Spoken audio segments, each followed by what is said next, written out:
நேயர்கள் அனைவருக்கும் வணக்கம். இன்றைய கால சூழலில் நிறைய வியாதிகள், நிறைய உடல் தொந்தரவுகள் எப்படி குணப்படுத்தணும்னு தெரியாமல் நிறைய மருத்துவ முறைகளை தேடி போகிற மக்களுக்கு இடையில் முழு தீர்வு கொடுக்குற இந்த அக்குபஞ்சர் மருத்துவத்தை கிட்டத்தட்ட 20 வருடங்களாக சிகிச்சை கொடுத்துட்டு ப்ராக்டிஸ் பண்ணிட்டு வர நம்ம கம்பம் அகாடமி ஆஃப் அக்குபஞ்சரோட அக்கு மாஸ்டர், அக்கு ஹீலர் புனித வித்யம்மா இங்கே வந்திருக்காங்க. வணக்கம்மா. வணக்கம் மிஸ். இது ஒரு சாதாரண நேர்காணல் இல்லாமல் ஒரு கலந்துரையாடல் இருந்தால் நல்லா இருக்கும்னு நான் விரும்புகிறேன். ஏன்னா நேர்காணலில் ஆல்ரெடி கொஸ்டின்ஸ் எடுத்து வச்சுருப்பாங்க, அதுக்கேற்ற மாதிரி அந்த கேள்விகளுக்கு பதில் சொல்லணும் அப்படின்றதுக்காக பதில் வரும். அப்படி இல்லாமல் இருக்கணும். ஸோ இயல்பாக நம்ம கலந்துரையாடுவோம். அது மக்களுக்கு நல்ல ஒரு விழிப்புணர்வாகவும் பயனுள்ளதாக இருக்கும்னு நம்புகிறேன். நான் கிட்டத்தட்ட 20 வருஷத்துக்கு முன்னாடி நீங்கள் ஒரு இடதுசாரி சிந்தனையாளராக இருந்திருக்கீங்க. அறிவியல் இயக்கத்துலேயும் நீங்கள் பயணம் செஞ்சுருக்கீங்க. அந்த மாதிரி ஒரு பிளாட்ஃபார்மில் இருந்துட்டு அக்குபஞ்சருக்குள்ளே வரும்போது இந்த அக்குபஞ்சர் அறிவியலை நீங்கள் எப்படி ஏற்றுக்கிட்டீங்க? ஓகே, இதில் ஒரு சின்ன திருத்தம். 20 வருஷம் முன்னாடி மட்டும் இடதுசாரி சிந்தனையாளர் இல்லை, இப்போவுமே இடதுசாரி சிந்தனையாளர் தான் நான். என்ன அப்படின்னா, இதில் ஒரு சுவாரஸ்யமான விஷயமா நான் என்ன பார்க்குறேன் அப்படின்னு சொன்னால், எனக்கு அக்குபஞ்சர் மருத்துவத்தை அறிமுகம் பண்ணி கொடுத்த மருத்துவர், அக்குபஞ்சர் மருத்துவர் இயற்கை குமார், கோயம்புத்தூரில் இருக்கிறாங்க. பலருக்கு அறிமுகமானவர் நபர். அவர் ஒரு கம்யூனிஸ்ட், அவர் ஒரு இடதுசாரி சிந்தனையாளர். அது மாதிரி நம்ம கம்பம் அகாடமிக்குள்ளே வந்ததுக்கப்புறம் நம்மளுடைய ஆசான், என்னுடைய ஆசான் அப்படிதான் நான் சொல்ல முடியும். என்னுடைய ஆசான் எனக்கு அக்குபஞ்சரை சொல்லி கொடுத்த ரொம்ப மிக இள வயது, நான் உள்ளே வர்றப்ப அவர் 30s இருந்தார்னு நினைக்கிறேன். நான் நம்மளுடைய பிரின்சிபல் உமர் ஃபாரூக் சார், அவரும் ஒரு இடதுசாரி சிந்தனையாளர். அப்படிங்கிறப்ப 2 வகையிலுமே எனக்கு தோழர்கள் வழியாக தான் எனக்கு அக்குபஞ்சர் அறிமுகமாச்சு. இங்கே எனக்கு இயற்கை குமாரே பல விஷயங்களை நான் அறிவியல் ரீதியாக, உடல் அறிவியலில் எதெல்லாம் சயின்ஸுன்னு நான் நம்பி வச்சுருந்தனோ அதெல்லாம் அவருடைய கிளாஸில் வகுப்புகளில் ஒன்றுனா உடைச்சார். அது கடந்து அதுக்கப்புறமா எனக்கு கம்பம் அகாடமி அறிமுகமாகுது. ஏறக்குறைய 2007 கம்பம் அகாடமி அறிமுகமாகுது. அப்போ அங்கே இருக்கக்கூடிய வகுப்புகளில் போசார் ஒரு பக்கம், உமசார் ஒரு பக்கம் கிளாஸ் போயிட்டே இருக்கும். இல்லை உமசாருடைய விஷயம் கூடுதலாக எனக்கு அவர் ஒரு தோழர் எனக்கு. அப்படிங்கிறப்போ அதில் எனக்கு பல விஷயங்கள் நான் நம்பிட்டு இருந்த விஷயங்கள், இதுதான் அறிவியல், இதுதான் மருத்துவம், நான் நம்பிட்டு இருந்த விஷயங்கள் எல்லாமே உடைப்பட்ட இடம் எனக்கு கம்பம் அகாடமி தான். நான் ஏறக்குறைய ஒரு 10 ஆண்டுகள் நான் பயணம் பண்ணியிருக்கிறேன் அறிவியல் இயக்கத்தில். எதை நான் உண்மைன்னு நம்பிட்டு இருந்தனோ அது எல்லாமே ஒன்றுனா உடப்பட்ட தருணங்கள் நிறைய இருக்குது. அப்போ அதெல்லாம் ஒன்றுனா உடைச்சு உண்மைங்கிற விஷயத்த மட்டும் கம்பம் அகாடமி எனக்கு காமிச்சிட்டே இருந்தது. எனக்கு அக்குபஞ்சர் அறிமுகம் ஆகிறப்ப நான் 33-34 வயசில் இருக்கிறேன் நான். அப்போ இந்த 30 வருஷம் நம்ம ஒரு விஷயத்தை தூக்கி பிடிச்சு நின்றுப்போம் இல்லையா? அப்போ அதெல்லாம் உடையிறப்ப என்னால் ஏற்றுக்க முடியல. கண்டிப்பாக நான் நம்ம வகுப்புகளில் பல தடவை நானே என்னுடைய வகுப்புகளில் சொல்கிறது, ஏற்கனவே நீங்கள் ஃபில் பண்ணிட்டு உட்காராதீங்கன்னு சொல்லுவோம். காலி கப்பாக உட்காருங்க. ஆல்ரெடி ஃபில்லாக இருந்ததுன்னா ஓவர்ஃப்ளோ ஆகிட்டே இருக்கும், அது உள்ளே போகாதுன்னு. ஆனால் நான் அங்கே போய் உட்கார்றப்ப காலி கப்பாக நான் உட்காரல. ஆல்ரெடி இடதுசாரி சிந்தனைகளோடையும் அறிவியல் இயக்கத்தில் எனக்கு கிடைச்ச அறிவுகளோடையும் முழுக்க அறிவுகள் நிரம்பி ஒரு ஆளாக தான் போய் நான் வகுப்புகளில் உட்காந்தேன். அப்போ பல விஷயங்கள் எனக்கு ஏற்றுக்க முடியல, முரண்பட்டுட்டே இருந்தேன். வகுப்புகளில் முரண்பட்டே தான் இருந்தேன் நான். நிறைய வகுப்புகள் என்னை தூங்க விடாமல் பண்ணியிருக்குது. இது எப்படி சாத்தியம்? ஏதோ ஒன்று சொல்கிறாங்க, சேனல்னு ஒன்று சொல்கிறாங்க, சேனலை காணோம். புள்ளிகள்னு ஒன்று சொல்கிறாங்க, புள்ளிகளை எங்கே தேடினாலும் கிடைக்க மாட்டேங்குது, ஆனால் தொட்டால் சரியாகுது. அப்போ இது எப்படி, எது எங்கே கனெக்ட் ஆகுது அப்படின்றது அந்த தேடலும் எனக்குள்ளே இருந்த விஷயங்கள் உடப்பட்டு என்னை தூங்க விடாமல் நிறையா பண்ணியிருக்குது. இதில் சில குறிப்பிட்டு சொல்லணும் அப்படின்னா, என்னை சிந்திக்க வச்ச விஷயங்களில் குறிப்பிட்டு சொல்லணும் அப்படின்னு சொன்னால், நம்ம உமசரோட கிளாஸில் என்ன சொன்னாங்கன்னா, அப்போ அவங்களுக்கு கம்பத்தில் கிளாஸ் நடக்குது, தேனியில் கிளினிக் இருக்குது. ஒரு விஷயம் அவர் என்ன பகிர்ந்தார் அப்படின்னு சொன்னால், தேனி கிளினிக்கு நான் போகிறப்போ ஒரு ஃபேர் மட்டும், பஸ் ஃபேர் ஒரு ஃபேர் மட்டும் எடுத்துகிட்டு போவேன். ரிட்டர்ன் வர்றப்ப வந்து எனக்கு வர்றதுக்கான அமௌண்ட்டு சிகிச்சையில் எனக்கு கிடைக்கும். எனக்கு வந்து வரக்கூடிய நோயாளிகளுக்கு நான் சிகிச்சை கொடுப்பேன். அது மாதிரி மதிய உணவுக்கு நான் பணம் எடுத்துகிட்டு போக மாட்டேன் அப்படின்ற ஒரு விஷயத்த சொன்னேன். இது எப்படி சாத்தியம்? ஏன்னா நம்ம வந்து ஆல்ரெடி எல்லாமே நம்ம திட்டமிட்டு தான் நம்மளுடைய வாழ்க்கையை நடத்திட்டு இருக்கோம் இல்லையா? போனோம்னா திரும்பி வர்றதுக்கும் காசு எடுத்துகிட்டு போகணும்ல. ஆனால் இது எப்படி சாத்தியம்? ஆனால் அவர் என்ன சொன்னாருன்னா, அவர் பகிர்ந்த விஷயம், ஒரு நாள் கூட எனக்கு வந்து நான் பஸ் ஃபேர் இல்லையே அப்படின்னோ இல்லை மதிய உணவுக்கு எனக்கு பணம் இல்லையோன்னு நான் இருந்தது கிடையாது அப்படின்ற ஒரு விஷயத்த. இது எப்படி சாத்தியம் அப்படின்ற ஒரு விஷயம் வந்து நிறைய எனக்கு இருந்தது. கேள்விகள் எக்கச்சக்கம் இருந்தது, எனக்கு கேள்விகள் நிறைய இருந்தது. அப்போ இந்த கேள்விகள் எல்லாமே ஒன்றொன்னா வகுப்புகளில் வந்து இப்போ நம்மளுடைய எக்ஸ்பீரியன்ஸ்லேயே நம்ம நிறைய பார்ப்போம். எனக்குள்ள ஒரு கேள்வி இருக்குது. ஆனால் ஒரு மண்டல கூட்டத்தில் ஒரு மாஸ்டர் பேசுகிறப்பையோ இல்லை ஒரு வகுப்பில் போசார் பேசுகிறப்பையோ மாஸ்டர்ஸ் பேசுகிறப்போ எனக்கு அது கேட்காமே எனக்கு அது உடஞ்சிருக்குன்னு சொல்லுவோம்ல, அந்த மாதிரி எனக்கு உடஞ்சிட்டே இருந்தது. அந்த உடஞ்சு ஒரு இடத்த வந்து எனக்கு காட்டின விஷயங்கள் தான் அங்கே எனக்கு கிடைச்ச விஷயம். இதில் ரொம்ப நாள் என்னை தூங்க விடாமல் பண்ண விஷயம் ஒன்று இருக்குது என்னுடைய வகுப்பில். அதை நான் கண்டிப்பாக ஷேர் பண்ணி தான் ஆகணும். எனக்கு 2 குழந்தைங்க. இவங்க 2 பேருமே சிசேரியன் பேபிஸ். எனக்கு 2 பேருமே சிசேரியன்.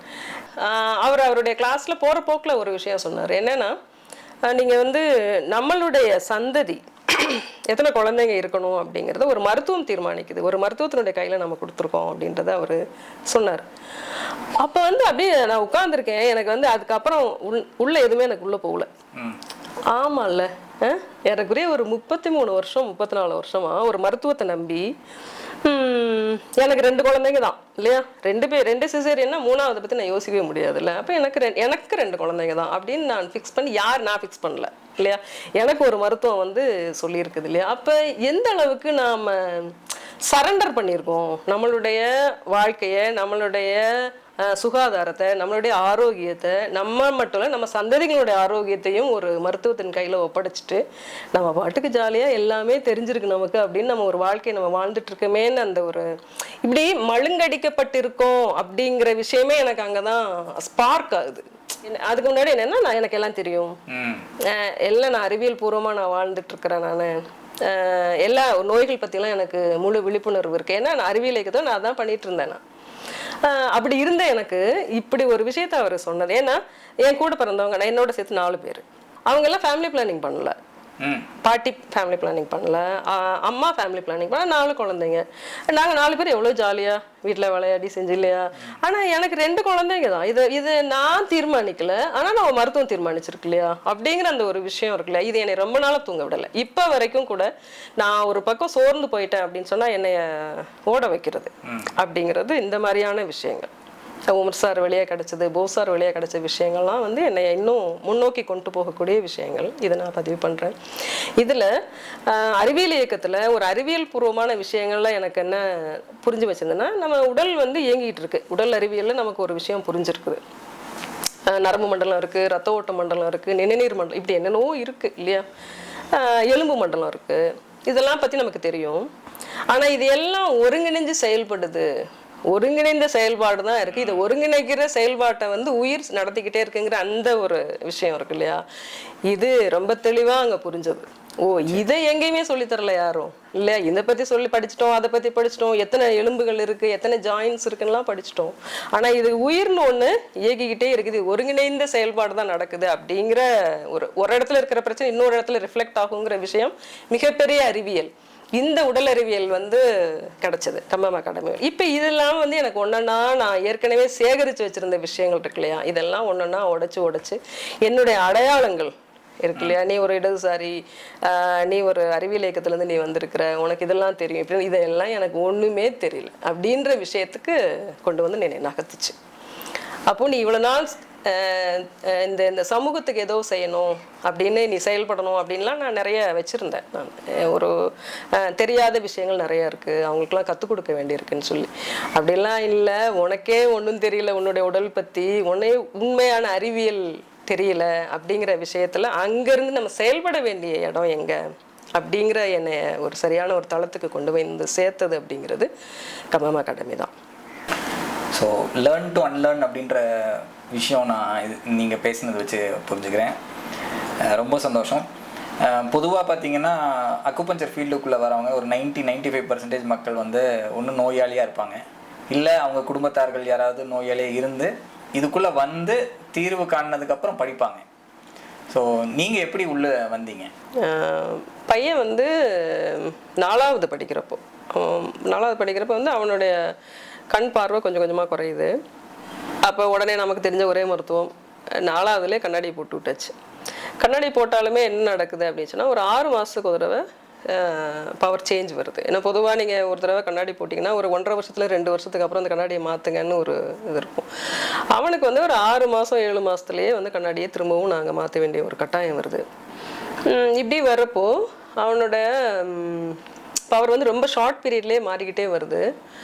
ஒரு 9வது வர்றப்போ என்ன ஆகுது அப்படின்னு சொன்னால் அவன் கண்ணாடி போட்டாலுமே ஒரு 3 அடி தூரத்தில் இருக்கிறவங்க தெரியல அப்படின்ற ஒரு கம்ப்ளைண்ட் அவன் சொல்கிறான்.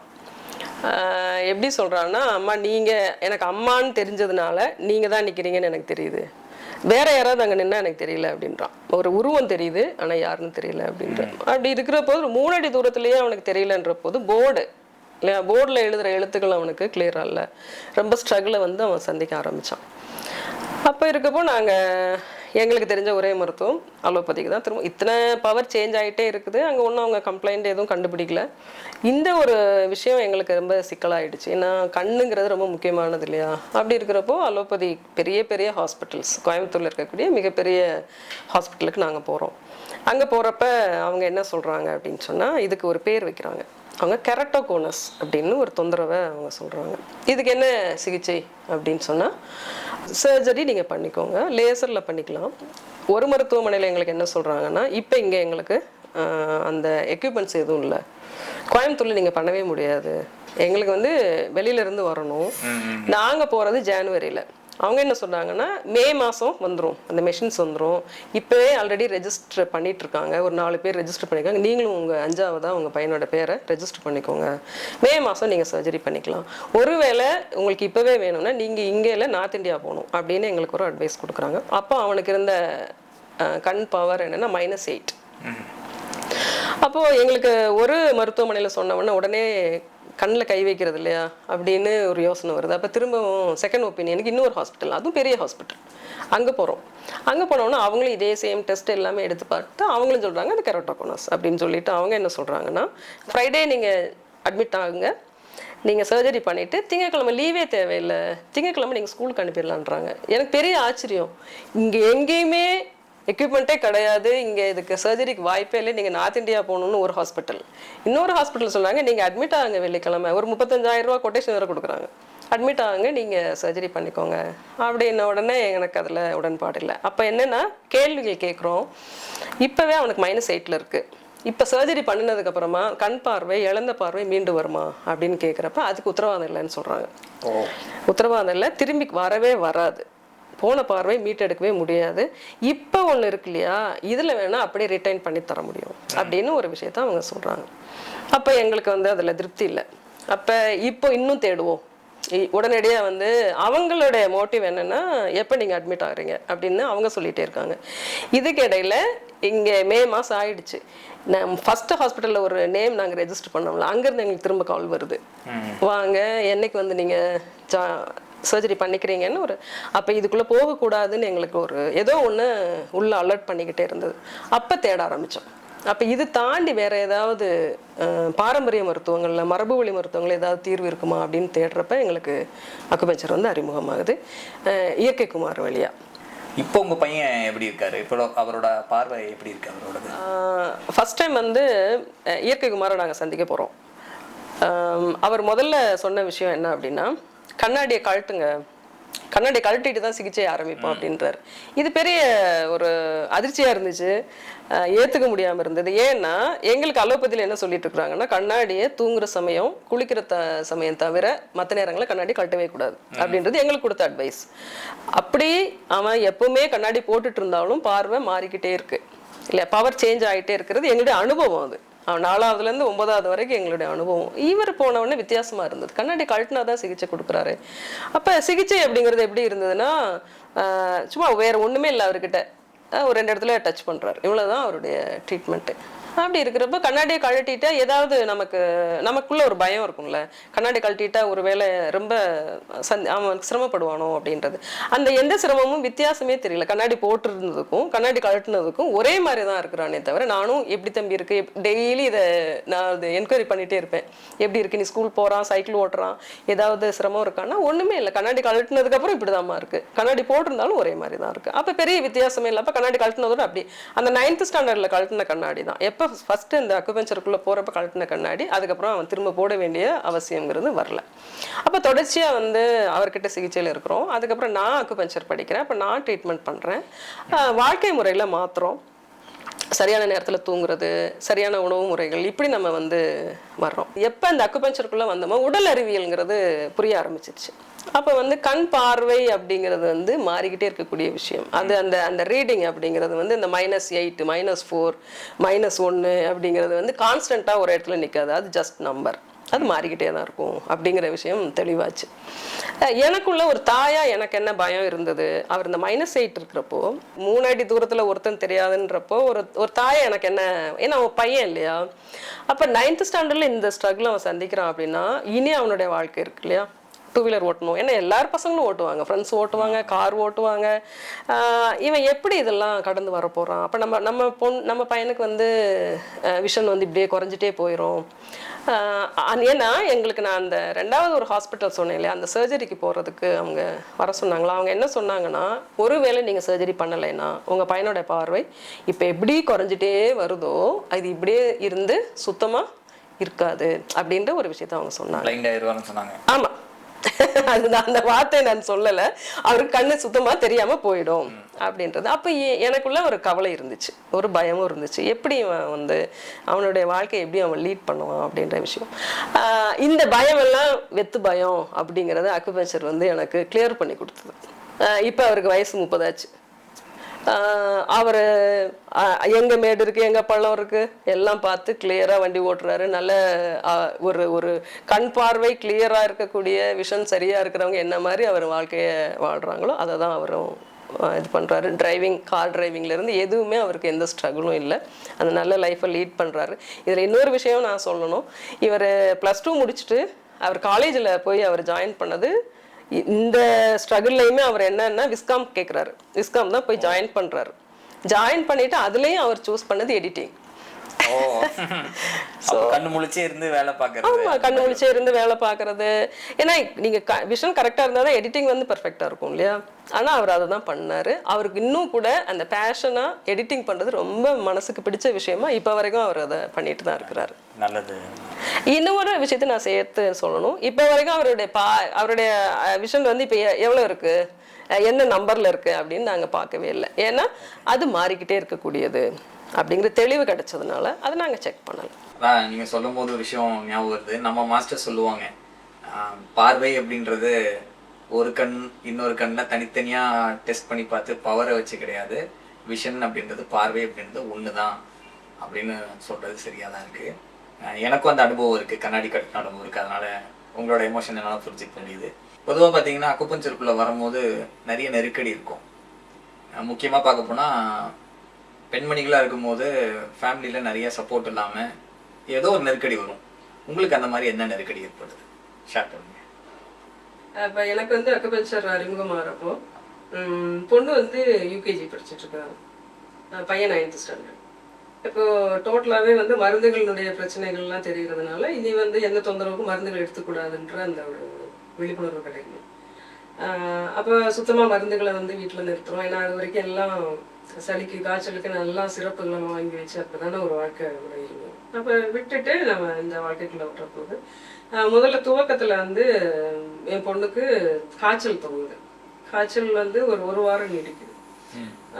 நல்ல டெம்பரேச்சர், என்னென்னா குழந்தை வந்து என்னென்னா அப்படியே தோண்டு போகிற அளவுக்கு காய்ச்சல் இருக்குது. பொதுவாக நம்ம அது வரைக்கும் நமக்கு என்ன பழகி வந்திருக்கோம் அப்படின்னு சொன்னால், காய்ச்சல் அடிக்கிறது கொஞ்சம் சூடு இருந்த உடனே தெர்மாமீட்டர் வச்சு நம்ம பார்ப்போம் இல்லையா. அப்போ அது இத்தனை வந்துருச்சு, இவ்வளோ டிகிரி வந்துருச்சு அப்படின்னு ஒரு பயம் இருக்கும். இப்போ ஃபஸ்ட்டு கைவிட்டது தெர்மாமீட்டரே யூஸ் பண்ணக்கூடாது அப்படிங்கிற விஷயம். அப்போ ஒரு தெளிவு இருக்குது, ஓகே காய்ச்சல் இருக்குது, குழந்தைக்கு ஏதோ ஒரு கழிவை வந்து வெளியேற்றிட்டு இருக்க வேலை நடந்துட்டு இருக்கு, அதுக்கு தயாராகுது உடல் அப்படின்ற புரிதல் நமக்கு வகுப்பில் கிடைச்சதுனால இப்போ தெளிவோட நம்ம வெயிட் பண்ணுறோம். அப்போ இந்த காய்ச்சலோடு சேர்ந்து என்ன நடந்தது அவளோட உடம்புல அப்படின்னு சொன்னால், உள்ளங்கை உள்ளக்கால் ரெண்டுலையுமே வந்து ஏராளமான கொப்பளங்கள் வருது. அந்த கொப்பளங்கள் வந்து சிவப்பு கலர்ல இருக்கு, உள்ள நீர் போட்டு அரிப்பு இருக்கு. அப்போ அது சொரியரா, அது உடையிற போது வலியும் இருக்கு, எரிச்சலும் இருக்கு. இப்படி இந்த ப்ராசஸ் ஒன்று நடந்துட்டு இருக்கிற அதே நேரம் என்னன்னா, பாத்ரூம்ல போய் யூரின் ரிலீஸ் பண்றாங்க. யூரின் ரிலீஸ் பண்றப்பெல்லாம் வந்து மாவு கரைச்சி அப்படி கொட்டின மாதிரியான ஒரு யூரின் வந்து அவர் ரிலீஸ் பண்ணிட்டே இருக்காங்க. என்னுடைய சகோதரி, என்னோட அக்கா வந்து ஸ்டாஃப் நர்ஸ் அவங்க. அப்போ அக்கா வந்து என்ன இந்த மாதிரி பாப்பாக்கு இருக்காங்க அப்படின்னா, என்னெல்லாம் பண்ணுது அப்படின்னு கேட்குறாங்க அக்கா. அப்போ நான் சொல்கிறேன், நான் இந்த மாதிரி அப்படின்னா, நீ வந்து விளையாடிட்டு இருக்க, நீ வேணா மருந்துகள் எடுக்காமல் இருக்கலாம், அவளுக்கு என்ன நடந்துட்டு இருக்குன்னு உனக்கு தெரியுமா அப்படின்றத அக்கா கேட்குறாங்க. அப்போ நான் என்ன சொல்கிறேன்னா, கூலாக கிளாஸில் என்ன நம்ம படித்தோமோ அதை நான் சொல்கிறேன். ஆனால் அக்கா என்ன சொல்கிறாங்கன்னா, அவளுக்கு வேற நடந்துட்டுருக்கு, அவளுடைய யூரின் வந்து இந்த கலரில் போகுது அப்படின்னா இது வேற விஷயத்தை நோக்கி அவளுடைய உடல் போயிட்டு இருக்கு, நீ எதை விளையாடிட்டு இருக்கிற அப்படின்ற விஷயத்த அக்கா எனக்கு திரும்ப திரும்ப ஃபோன் பண்ணி சொல்லிட்டே இருக்காங்க. ஆனா எனக்கு வந்து அவங்க சொல்ற விஷயம் எதுவுமே எனக்கு உள்ள போல. ஏன்னா உடம்புல தேவையில்லாத விஷயத்த உடல் வெளியேற்றிட்டு இருக்கு. இந்த புரிதல்லே இருந்து நான் பார்த்துட்டு இருக்கிறேன். அது ஒரு வாரம் ஆனோம்னா காய்ச்சல் அப்படியே குறையுது, அந்த கொப்பளங்கள்லாம் சரியாக ஆரம்பிக்குது, யூரின் வந்து கிளியர் ஆகுது. அப்ப இது பெரிய ஒரு தெளிவை வந்து எனக்கு கொடுத்து, இன்னும் மேலும் நம்ம அக்குபஞ்சர்ல டிராவல் பண்றதுக்கான ஒரு ஒரு என்ன ஸ்ட்ரென்தன் பண்ண விஷயமா கூட நான் இதை பார்க்குறேன். அப்போ அக்குபஞ்சருக்குள்ள வரும்போது விதிவிலக்குன்னு யாருமே கிடையாது, எல்லாத்துக்கும் ஒரு டெஸ்ட் இருக்கு தான் செய்யுது. சரி, உங்க சிகிச்சை அனுபவத்துல நெகிழ்ச்சி ஏற்படுத்தின தருணம் ஏதாவது இருக்கா? நெகிழ்ச்சியான தருணங்கிறத விட எனக்கு என்ன அதிர்ச்சிக்குள்ளாக்குன தருணம்னு சொல்லலாம். எங்கிட்ட சிகிச்சையில் இருந்த ஒரு பொண்ணு, அவங்க வந்து அவங்க ஒரு 6 மாத காலம் சிகிச்சையில் இருக்காங்க. அவங்ககிட்ட இருந்து எனக்கு ஒரு ஃபோன் கால் வருது. அம்மா இந்த மாதிரி அவங்க பையன் ஒரு 2-2.5 வயசு குழந்தை, இந்த குழந்தைக்கு வந்து உடம்புக்கு முடியலன்னு சொல்லிட்டு நாங்கள் ஒரு ஹாஸ்பிட்டல் அட்மிட் பண்ணியிருக்கோம், ஐசியூவில் வச்சுருக்காங்க. குழந்தைக்கு வந்து கண்டிஷன் வந்து ரொம்ப சீரியஸாக இருக்குது அப்படின்னு சொல்கிறாங்க. நீங்கள் வேறு ஏதாவது மருத்துவத்துக்கு போயிடுறீங்களா அப்படின்ற மாதிரி கேட்குறாங்கம்மா. நான் அவங்கக்கிட்ட எடுத்துகிட்டு வரலாம் அப்படின்ற மாதிரி சொல்கிறாங்க. சரி கூட்டிகிட்டு வாங்க அப்படின்றத நான் சொல்கிறேன். அவங்க என்ன சொல்கிறாங்க அப்படின்னா, வெண்டிலேட்டரில் இருக்கிறோம் குழந்தை, வெண்டிலேட்டர் ரிமூவ் பண்ணினோம் அப்படின்னா ஒரு 15 நிமிஷத்துக்குள்ளே நீங்கள் போயிடுவீங்களா அப்படின்ற மாதிரி கேட்குறாங்க. அதனால் நாங்கள் எல்லாம் வண்டியெல்லாம் ரெடியாக வச்சுட்டு நாங்கள் 15 நிமிஷத்துக்குள்ளே நாங்கள் உங்களுக்கு கிளினிக் வந்துடுறோம் அப்படின்ற மாதிரி அவங்க சொல்கிறாங்க. சரி வாங்க அப்படின்னு நான் கிளினிக்கில் வெயிட் பண்ணிகிட்ருக்கேன். அவங்க அதே மாதிரி டிஸ்சார்ஜ் வாங்கிட்டு வெண்டிலேட்டர் ரிமூவ் பண்ணுறாங்க. ரிமூவ் பண்ணிவிட்டு எனக்கு கால் பண்ணுறாங்க, ரிமூவ் பண்ணிட்டாங்கம்மா, நாங்கள் வந்துட்டுருக்கோம்னு அவங்க ஃபோன்லேயே தான் இருக்காங்க. வந்துட்டுருக்கோம், நீங்கள் பார்த்துருங்க, வேறு யாராவது பேஷண்ட் இருந்தாங்கன்னு நீங்கள் எனக்கு பார்த்துருங்க குழந்தைய அப்படின்ற மாதிரி அவங்க சொல்லிகிட்டே இருக்காங்க. சரிம்மா நீங்கள் வாங்க அப்படின்னு நான் வெயிட் பண்ணுறேன். நான் அதே மாதிரி சொன்னது மாதிரி 15 நிமிஷத்துக்குள்ளே வந்துட்டாங்க. அவங்க ஃபோன் கால் இருக்கிறப்பவே அந்த சைடு நர்ஸு அவங்கக்கிட்ட பேசுறது எனக்கு கேட்குது. சீக்கிரம் கொண்டு போயிருங்க குழந்தைய அப்படின்னு அவங்க பேசுகிறாங்க. சரின்னு இவங்க கொண்டு வர்றாங்க. வெளியிலேருந்து அந்த அம்மா வந்து இந்த குழந்தைய இப்படி கையில் தூக்கிட்டு ஓடி வர்றாங்க. ஓடி வர்றப்பவே கதறலோடு வர்றாங்க. வந்து அப்படியே காலடியில் இப்படி போட்டுட்டு அந்த குழந்தைய போட்டுட்டு, எப்படியாவது என் குழந்தைய காப்பாற்றுங்க அப்படின்னு ஒரே அழுக இருந்தாங்க. அப்போ நான் அந்த குழந்தையோட கண்டிஷன் நான் பார்க்குறேன். குழந்தைக்கு வந்து உடம்பு அப்படியே விரைச்சிருக்குது அப்படின்னா உடம்பு நல்லா ஊதி இருக்குது, விரைச்சிருக்குது, நாக்கு மெல்லிசா வெளியில் துருத்திருக்கு. அப்போ இது பார்க்குறப்பவே வந்து இந்த குழந்தை ஒரு 15 நிமிஷத்துக்குள்ளே இறந்த குழந்தை கிடையாது கண்டிப்பாக. இது எப்படியாவது ஒரு நைட்டே குழந்தை இறந்துருக்கு. ஏன்னா இவங்க எனக்கு கிளினிக்கு கொண்டு வரப்ப காலையில் 11 மணி. அப்போ இரவுலேயே இந்த குழந்தை இறந்துருக்குது. அவங்க வந்து உயிர்காக்கும் கருவி அப்படின்னு சொல்லி வெண்டிலேட்டரை வச்சு இவங்களை இந்த ஒரு எளிய மக்களை எந்த அளவுக்கு ஒரு சிக்கலுக்கு இந்த மருத்துவ உலகம் தள்ளி இருக்குது அப்படிங்கிறது தான் எனக்கு பெரிய அதிர்ச்சியாக இருந்தது. ஆனாலும் நான் சொல்கிறேன், குழந்தை இல்லை அப்படின்னு சொல்கிறேன். நான் அந்த பொண்ணால் முடியல, எப்படியாவது காப்பாற்றுங்க என் குழந்தைய, எப்படியாவது காப்பாற்றுங்க அப்படின்னு சொல்லி ஒரே கதறாங்க. அப்புறம் அவங்க அப்பா கிட்ட சொல்லி, பாருங்க குழந்தை இல்லை, இது இப்போ போகலை, எப்போ போயிருக்குது பாருங்க, என்ன நல்லபடியாக அதை எடுத்துகிட்டு போங்க அப்படின்னு சொல்லி நான் சொல்லி அனுப்புகிறேன். அவங்க போனதுக்கப்புறம் பெரிய எனக்கு ஒரு அதிர்ச்சி இருந்தது. அவங்க வந்து ஒரு நம்பி போகிறாங்க இல்லையா, ஒரு மருத்துவத்தை நம்பி போகிறாங்க. ஒரு வாரம் ஐசியூவில் இருந்த குழந்தை, ஐசியூக்குள்ளே பேரண்ட்ஸை விடவே இல்லை. அவங்க சொல்கிறாங்க, என் குழந்தைய வந்து அப்படியே காமிப்பாங்க, கண்ணாடி வழியாக காமிப்பாங்க அப்படின்றது சொன்னாங்க. அப்புறம் இப்படியே கொண்டு வந்து இப்படி அப்படின்ற ஒரு விஷயத்த அவங்க பதிவு பண்ணி அழுகுறாங்க. அப்போ அந்த ஒரு 2-3 வாரம் கழிச்சு அந்த பொண்ணு எப்பவும் போல இந்த சிகிச்சைக்கு வர்றாங்க. அந்த பொண்ணுக்கு தான் சிகிச்சை எடுத்துட்டு இருந்தாங்க. அப்போ அவங்க திரும்ப சிகிச்சைக்கு வர்றப்ப அந்த பொண்ணு என்ன சொல்லி அழுதாங்க அப்படின்னு சொன்னா, நான் 6 மாசமா உங்ககிட்ட தான் பார்த்துட்டு இருக்கேன், என் குழந்தையும் உங்ககிட்டயே கொண்டு வந்துருக்கலாம், பொழைச்சிருக்கலாம் ஒரு வேலை அப்படின்னு சொல்லிட்டு அந்த பொண்ணு திரும்பவும் அழுதாங்க. பொதுவா என்ன இந்த சமூகத்துல இருக்கு அப்படின்னு சொன்னா, ஒண்ணு மரணத்தை ஏத்துக்கிற பக்குவம்ங்கிறது நமக்கு இல்லை. யாரா இருந்தாலுமே அந்த ஒரு விஷயம் இன்னும் கொஞ்ச நாள் அவங்க நம்ம கூட இருக்கணும் அப்படின்ற ஒரு விஷயம் இருக்குது. இன்னொன்று, மரணத்துக்கு மருத்துவங்கிறது இந்த உலகத்துல இல்லவே இல்லைங்கிறதா நிதர்சனம். அந்த நிதர்சனம் அதையும் நம்மளால ஏத்துக்க முடியல.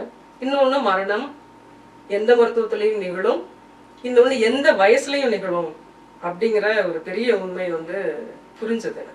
என்ன ஒரு பப்ளிக்கோட பார்வை என்னவா இருக்கு அப்படின்னு சொன்னா, இப்போ பாரம்பரிய மரபு வழி மருத்துவங்களுக்கு சிகிச்சைக்கு வந்து இறந்துட்டாங்க அப்படின்னு சொன்னா நம்ம அலோபதி கொண்டு போயிருக்கலாம், அங்க கொண்டு போய் காப்பாத்திருக்கலாம், ஐசியூல வச்சு காப்பாத்திருக்கலாம் அப்படின்னு ஒரு விஷயம் இருக்கு இல்லையா. அது வந்து உடைஞ்சது. இந்த அம்மா வந்து என்கிட்ட அழுகிற போது, நான் அக்குபஞ்சர் கொண்டு வந்திருக்கலாமோ என் குழந்தைய, நான் தவற விட்டுட்டேன் அப்படின்னு அவங்க அழுகிறப்ப அக்குபஞ்சரை எந்த அளவுக்கு அவங்க உயர்வா நினைக்கிறாங்க அப்படிங்கிற விஷயம் வந்து எனக்கு போச்சு. ஓகே.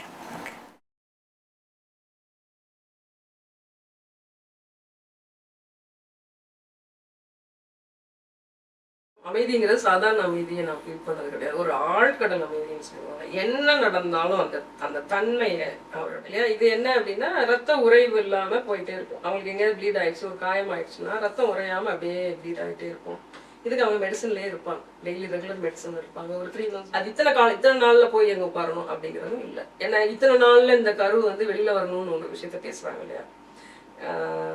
கரு உருவாகி